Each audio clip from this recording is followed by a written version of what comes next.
Hello guys, very good morning to one and all. Welcome to Laksham Educations. In today's class, we are going to discuss briefly about what is meant by chemistry. రసాయన శాస్త్రం అంటే ఏంటి? Previous class లో మనం what is physics అనే concept పై clear గా discuss చేసుకోవడం జరిగింది. ఆ క్లాస్ ని గుర్తు చేసుకుంటూ ఇవాళ క్లాస్ ని మనం కంటిన్యూ చేద్దాం. Right, what is physics? Physics is the branch of science that which is concerned with nature and mainly explain the properties of matter and energy and their interactions. Simply in our surroundings, how things are working, what are the principles involved in that one. So physics గురించి మనం clear గా explain చేసుకోవాలంటే విజ్ఞాన శాస్త్రంలో ఒక భాగం భౌతిక శాస్త్రం. భౌతిక శాస్త్రం దేని గురించి మనకి సమాచారాన్ని అందజేస్తుంది? పదార్థానికి శక్తికి వాటి మధ్య ఉన్నటువంటి సహసంబంధాన్ని తెలియజేస్తాయి. పదార్థం నుండి శక్తి ఏ విధంగా ఉత్పన్నమవుతుంది, ఆ శక్తి వివిధ రూపాల్లోకి ఏ విధంగా మారుతుంది. ఇంకా సింపుల్ గా చెప్పుకోవాలనుకుంటే మన చుట్టూ ఉన్నటువంటి ప్రకృతిలో అనేక దృగ్విషయాల్లో ఇన్వాల్వ్ అయినటువంటి ప్రిన్సిపల్స్ గురించి, దానికి సంబంధించినటువంటి బేసిక్ ఫార్ములాస్ గురించి, వీటన్నిటి గురించి మనం క్లియర్ కట్ గా ఫిజిక్స్ లో ఎక్స్ప్లెయిన్ చేసుకోవడం జరిగింది. రైట్, ఇవాళ టాపిక్ వచ్చేసి chemistry. Look at here, the branch in science that which is concerned అంటే సంబంధిత, the branch in science that which is concerned with study of matter. Physics లో మనం ఏం చెప్పుకున్నాం? Discussing about the matter and energy, పదార్థానికి మరియు శక్తికి మధ్య ఉన్నటువంటి సహసంబంధం. మరి ఇక్కడ స్టడీ ఆఫ్ ద మ్యాటర్, అసలు ఆ పదార్థం ఏ విధంగా తయారైంది, దాంట్లో ఉన్నటువంటి స్మాలెస్ట్ ఆటమ్స్, మాలిక్యూల్స్, పార్టికల్స్, వాటి యొక్క స్ట్రక్చర్ ఏ విధంగా ఉంటుంది అనేది మనం క్లియర్ గా ఎక్స్ప్లెయిన్ చేసుకునే ప్రయత్నం చేద్దాం. సో ఒకసారి డెఫినేషన్ కి వచ్చినట్లయితే, the branch in science that which is concern with study of matter through, ఎలా నేర్చుకుంటాం మనం వాటిని, ఎలా అబ్జర్వ్ చేస్తాం? Through it's composition. కంపోజిషన్ అంటే అర్థం తెలుగులో కూర్పు అని. అండ్ రైట్, నెక్స్ట్ స్ట్రక్చర్, అమరిక, అండ్ ప్రాపర్టీస్, దాని యొక్క లక్షణాలు. And mainly we discussed in chemistry how the new substances are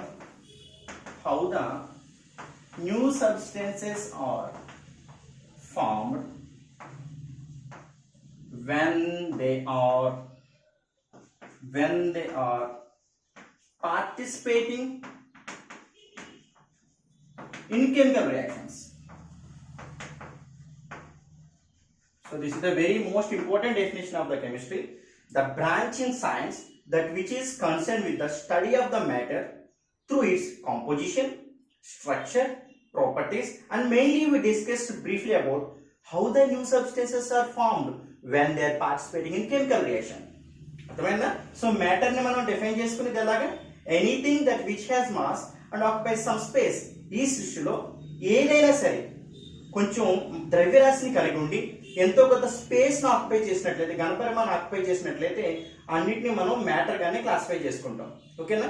matter ముఖ్యంగా మనకి 3 టైప్స్ గా క్లాసిఫై చేయబడింది: సాలిడ్స్, లిక్విడ్స్, గ్యాసెస్. సో ఇప్పుడు ఏంటి, ఆ సాలిడ్స్, లిక్విడ్స్, గ్యాసెస్ అనేవి ఏ విధంగా నిర్మితమైనాయి, వాటిలో అణువులు, పరమాణువుల యొక్క అమరిక ఏ విధంగా ఉంది, వాటి యొక్క లక్షణాలు ఏంటి, వీటన్నిటి గురించి సమగ్రమైన సమాచారాన్ని మనం కెమిస్ట్రీ సబ్జెక్ట్ ద్వారా పొందే అవకాశం ఉంటుంది. దీనికి ఒక ఎగ్జాంపుల్ చెప్తాం. Look at here example. So మీ అందరికి ఆమ్లాలు, క్షారాలు, యాసిడ్స్ అండ్ బేసెస్ మీద ఒక ఐడియా ఉంటుంది కదా. లుక్ ఎట్ హియర్, యాసిడ్ అంటే ఆమ్లము, when it is reacted with base అంటే క్షారంతో. ఆమ్లము క్షారముతో చర్య పొందినప్పుడు it gives salt and water. So ఇది ఒక కెమికల్ రియాక్షన్ రిప్రజెంట్ చేసేది కెమికల్ ఈక్వేషన్. ఓకేనా? సో దీనికి ఒక ఎగ్జాంపుల్ తీసుకుందాం. For example, acid HCl, hydrochloric acid, when it react with base NaOH, sodium hydroxide. So acid వచ్చి బేస్ తో రియాక్ట్ అయితే మనకి ఏమొస్తుంది? సాల్ట్ వస్తుంది. So what is the general formula for the salt? చూడండి, ఇక్కడ సోడియం ఉంది, ఇక్కడ క్లోరిన్ ఉంది. NaCl plus so OH and H, nothing but H2O. So సరిపోయిందా? దీనికి తగ్గట్టుగానే యాసిడ్ బేస్ తో రియాక్ట్ అయినట్లయితే సాల్ట్ వచ్చింది, దాంతో పాటుగా వాటర్ వచ్చింది. ఇది ఒక కెమికల్ రియాక్షన్. సో ఒకసారి చూడండి, మనం డెఫినేషన్ ఏమి చెప్పుకున్నాం. ఫస్ట్ గా study of matter through it's composition. Through it's composition. Composition అంటే చెప్పుకున్నాం కూర్పు. సో ఫర్ ఎగ్జాంపుల్ యాసిడ్ ని ఎలా ఐడెంటిఫై చేసేది, బేస్ ని ఎలా ఐడెంటిఫై చేసేది. ఇన్ జనరల్ గా మనకి అర్హీనియస్ థియరీ ప్రకారం ఏదైనా ఒక పదార్థం నీటిలో కరిగినట్లయితే అది H+ అయాన్స్ ఇచ్చినట్లయితే, ఆ పదార్థం నీటిలో కరిగిన తర్వాత H+ అయాన్స్ ఇచ్చినట్లయితే దాన్ని యాసిడ్ గా పరిగణిస్తాం.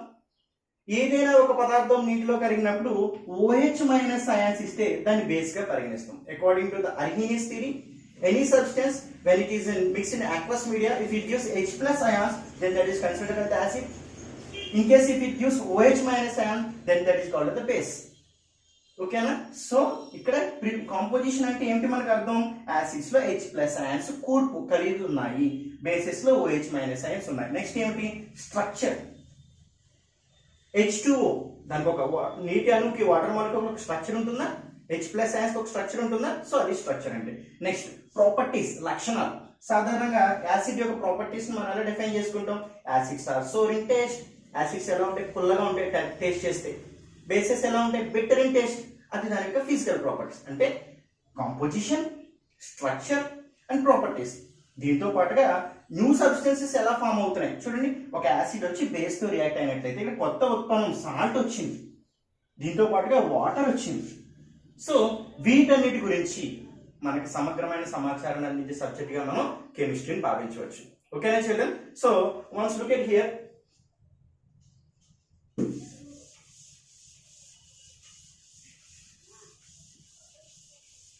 ఇన్ జనరల్ గా మనం కెమిస్ట్రీలో కొన్ని టర్మ్స్ కామన్ గా వింటూ ఉంటాం. What are the common terms we used in chemistry? That means simply hearing in chemistry వినేవి మనకి ఏంటి, atoms, molecules, elements, మూలకాలు. atoms అంటే పరమాణువులు, molecules అంటే అణువులు, elements అంటే మూలకాలు, మిక్చర్స్ అంటే మనం తినేటువంటిది కాదు. మిక్చర్ అంటే ఇక్కడ మిశ్రమము. ఓకేనా, మిక్చర్ మిశ్రమము. నెక్స్ట్ కాంపౌండ్స్ ఆర్ సబ్స్టెన్సెస్ అంటే పదార్థాలు. సో ఇంకా చాలా ముఖ్యంగా వీటి గురించి మనం ఎక్కువగా కెమిస్ట్రీలో వింటూ ఉంటాం. So how can we define the atom? పరమాణు అంటే ఏమిటి?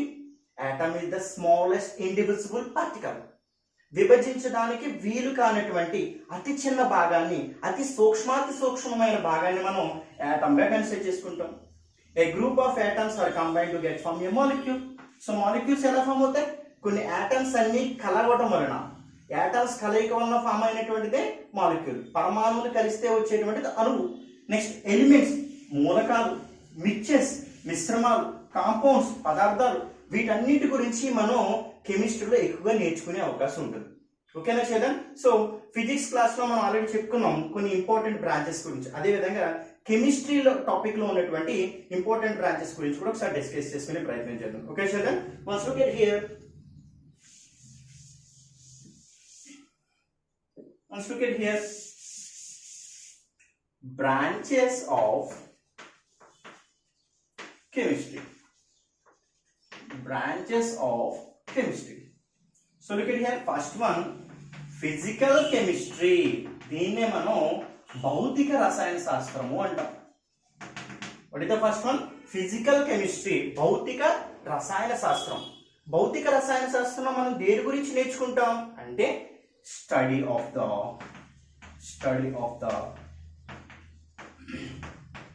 physical molecules, physical structure of the molecules.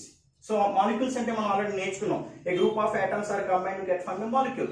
పరమాణువులన్నీ కలవడం వల్ల ఏర్పడినటువంటి అణువు. ఆ అణువు యొక్క మాలిక్యూల్ యొక్క ప్రాపర్టీస్, లక్షణాలు, and how it is made, అది ఏ విధంగా నిర్మితమైంది, and how it reacts with another molecules, అది వేరే మాలిక్యూల్స్ తో ఏ విధంగా రియాక్ట్ అవుతుంది. వీటన్నిటి గురించి మనం భౌతికంగా నేర్చుకున్నట్లయితే అది మనకి ఫిజికల్ కెమిస్ట్రీ అవుతుంది. క్లియర్ నా? In physical chemistry we study about the physical structure of the molecules, physical properties of the molecules. Okay children, and next one, organic chemistry. So ఇది మీరు చాలా సందర్భాల్లో వినే ఉంటారు, organic chemistry. How can we define the organic chemistry? Organic కెమిస్ట్రీని తెలుగులో కర్బన రసాయన శాస్త్రం అంటారు. కర్బన రసాయన శాస్త్రము. సో కర్బన రసాయన శాస్త్రంలో మనం వేటి గురించి నేర్చుకుంటాం అంటే చూడండి, in organic chemistry we discussed about mainly carbon and its compounds. కర్బనము మరియు వాటి యొక్క సమ్మేళనాల గురించి మాట్లాడుకునేది మనకి ఆర్గానిక్ కెమిస్ట్రీగా డిఫైన్ చేసుకోవచ్చు. ఓకేనా? సింప్లీ ప్రాపర్టీస్ లక్షణాలు, ప్రిపరేషన్ తయారీ, దేని యొక్క లక్షణాలు దేని యొక్క తయారీ, properties and preparation of carbon compounds. Carbon compounds carbon compounds అంటే ఫర్ ఎగ్జాంపుల్ ఫ్యూయల్స్. ఇంధనాలు కార్బన్ కాంపౌండ్స్ చెందుతాయి. Next plastics, nothing but polymers, carbon group సంబంధించినటువంటిది. Medicines which are also called as drugs. So వీటన్నిటి గురించి మనం సమగ్రమైన సమాచారాన్ని దేంట్లో పొందుతామంటే organic chemistry which is nothing but కర్బన రసాయన శాస్త్రము. మరి ఫిజికల్ కెమిస్ట్రీలో అణువుల యొక్క భౌతిక లక్షణాలు, అణువుల యొక్క భౌతిక ఆకారాల గురించి మనం మాట్లాడుకుంటూ ఉంటాం. And third one is inorganic chemistry.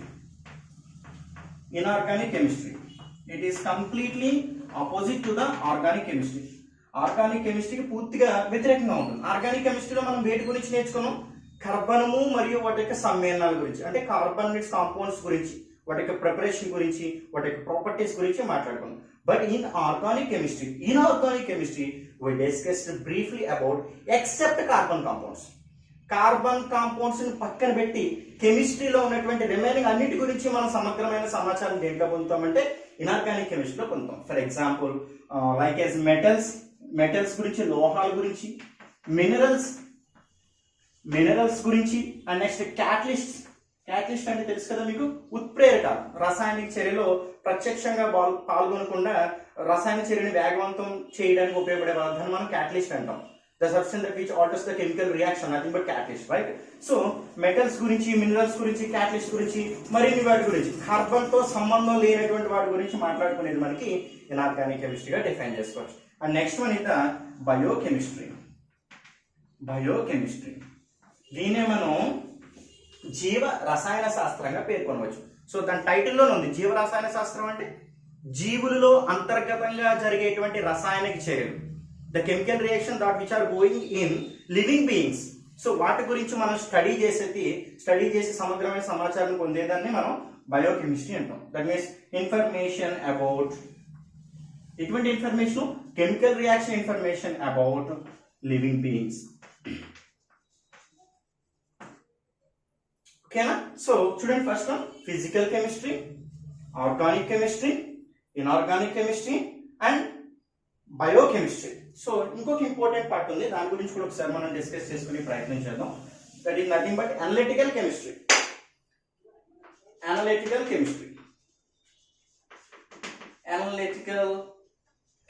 దీన్ని విశ్లేషణాత్మక రసాయన శాస్త్రం అంటాం. చూడండి, మనకి డిఫరెంట్ ఎలిమెంట్స్ ఉంటాయి, 118 ఎలిమెంట్స్ ఉంటాయి పీరియాడిక్ టేబుల్లో, అవునా? సో ఒక్కొక్క ఎలిమెంట్ కి తనదైనటువంటి ప్రత్యేకమైనటువంటి ఫిజికల్ ప్రాపర్టీస్, కెమికల్ ప్రాపర్టీస్ ఉంటాయి కదా. సో వాటిని మనం ఏ విధంగా గుర్తించాలంటే కొన్ని ప్రత్యేకమైన పద్ధతులు ఉంటాయి కదా.